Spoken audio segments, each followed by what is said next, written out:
The hell are you doing here? Nas asked. Yeah, what the hell you doing there, Con? You know this is one of Puffy's freak off parties. And might I add that Nas and AZ is there without their women's. Okay. I don't hear nobody out there. Hold it down.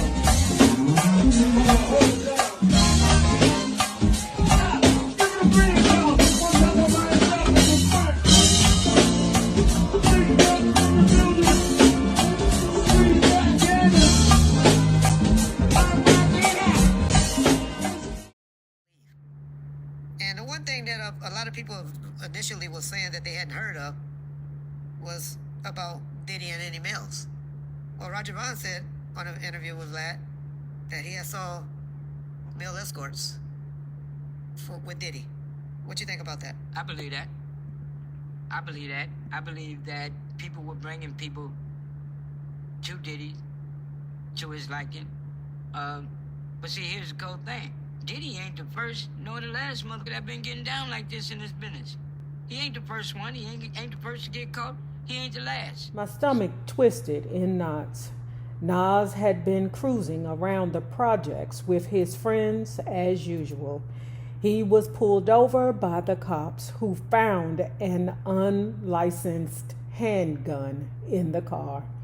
Though everyone in the car was arrested, Nas ended up taking the rap because he was the owner of the vehicle. The arrest was especially worrying because Nas had priors and might end up serving time. I called Scott Felcher, his attorney, and then Neil Schwartz, his accountant. Nas around here buying chains with his money for everybody in the hood. Nas, you couldn't find one ninja to take that charge for you? Because I believe the blicker was his. But I'm like, all these dudes you got in the car, why don't they take the charge for you? They ain't doing shit. That's why certain celebrities have people around them. Because when it's time to take a charge, I need you to take this charge. That's their job. They are called take the charge. What do you do for a living? Oh, I take charges. The next day, Neil Schwartz arrived at the courthouse. Tracy even appeared ready to pull out her checkbook and put up the bail herself. Nas was released on bail in order to report to his probation officer. Nas still wasn't going to the studio and was still hanging out all night with his friends, but at least I could breathe again. For some reason, Nas just didn't enjoy performing, which meant he rarely booked shows. Good thing I had a job. Additionally, a friend of Nas's crashed and totaled his Lexus, so now we were down to one car, mine. I was talking to a young person at work the other day, and she didn't know no better. And I had to explain to her. She was like, oh, she got money because she crashed her Benz and got another Benz. I was lost. I was like, does that mean that you got money if you crash your Benz and get another Benz? To me, all that means to me is that you got good insurance. That's all it means to me. Now, if you have trouble getting another Benz, the only reason I see it being a problem is if you got bad credit. Nas may have bought the Lexus straight out cash, and when he crashed it, if he had good insurance, he would be able to replace the Lexus. If he does not have good credit, he may have to go down, and he's still going to get another car. So I'm lost. You know, when people don't know, they don't know. I'm lost. You crash a car, you didn't get another car? So when I got my convertible BMW and it was time for me to trade it in, oh, my credit was way lower than what it was when I got my 6 Series. So what ended up happening was I had to go down. I got like this plain basic 3 Series, but I was still able to get another BMW. Now it was basic, but I was still able to get another car. So it just behooves me how people crash their cars and not able to get another one. Good thing I had a job. Additionally, a friend of Nas's crashed and totaled his Lexus. So now we were down to one car, mine. Just great, I thought. I bought a little cream colored J30. I didn't mind. Nas driving my car, but I was concerned because he still didn't have a license. The nigga wouldn't drive my car. You can drive. How about you drive your friend's car who crashed your Lexus? How about you do that? Start there. Go find a mother hunchy that crashed your Lexus and drive their car. How about you do that? But that's ninja shit to me. You driving my car, you crash it, and you're not about to give me the deductible to get it, to fix it, or put it in the shop, or the money that it takes, or the down payment that it takes to add for me to get another car. You can't drive my car. I was back at work as usual when 2 days before New Year's Eve, Puff called Tracy and asked her to help him plan a New Year's Eve party. Puff, are you crazy? New Year's is in 2 days, she objected. But there was no denying Puff. Pause. Remember, every book we read, there's a running theme. There's no denying Puff. What the hell is Puffy doing to you people where you can't tell that ninja no? Faith said it. The dude Mark Curry said it. This lady is saying it. It's just, what is it? The party location was Madame C.J. Walker's mansion up the Hudson River in Irvington, New York. She'd become the first black millionaire and had made her fortune selling black hair care products. That afternoon, we took a car service up to check out the mansion. It was an early Renaissance-style palace with 32 rooms of stained glass windows, vaulted ceilings with intricate moldings, and marble staircases. The party would be concentrated in the gigantic living room and an even larger ballroom just steps away. Hold on, pause, time out. You mean to tell me Puff Daddy didn't rent it out, this woman's mansion, this legacy, this African American history legacy's mansion to throw one of his sick and disgusting parties? Yeah, send that nigga to jail. Tracy and I got right to work, taking down notes and measurements. With only a few days to pull it together, we couldn't create the lavishness of some of Puffy's more renowned parties. Like what, them freak-offs?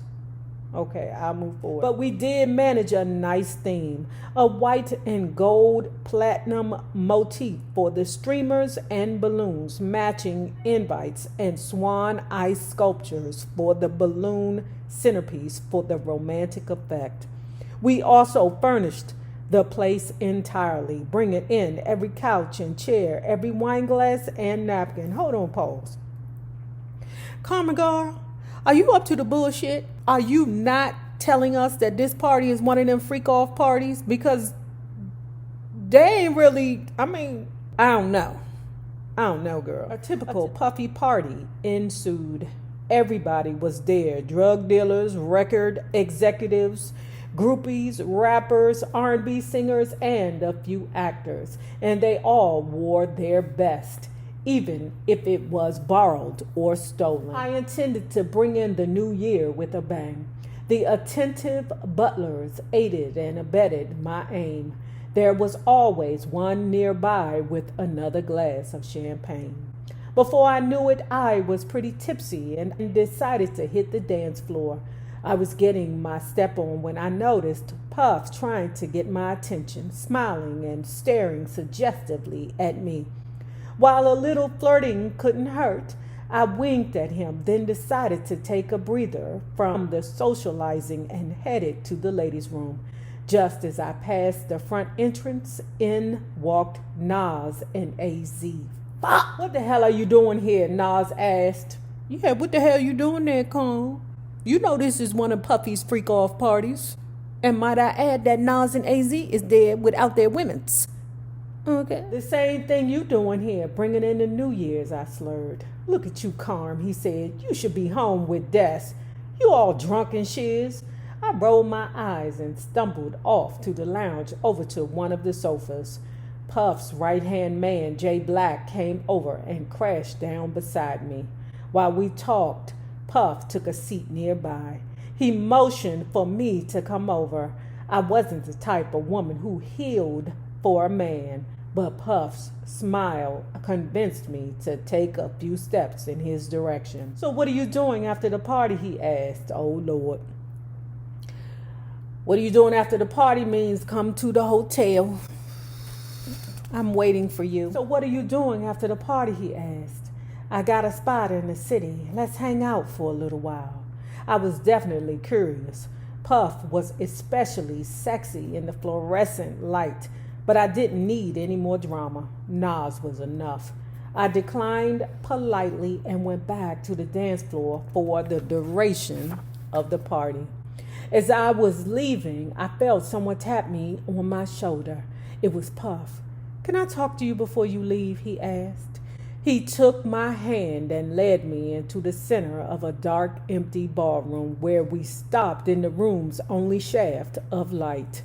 He certainly knew how to orchestrate a love scene. Girl, do you know how many women probably stopped in the shaft of that light that night?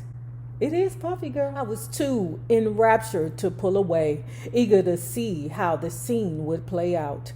He faced me and his arms encircled my waist, his fingers exploring all the skin exposed by my gray glitter open back jumpsuit.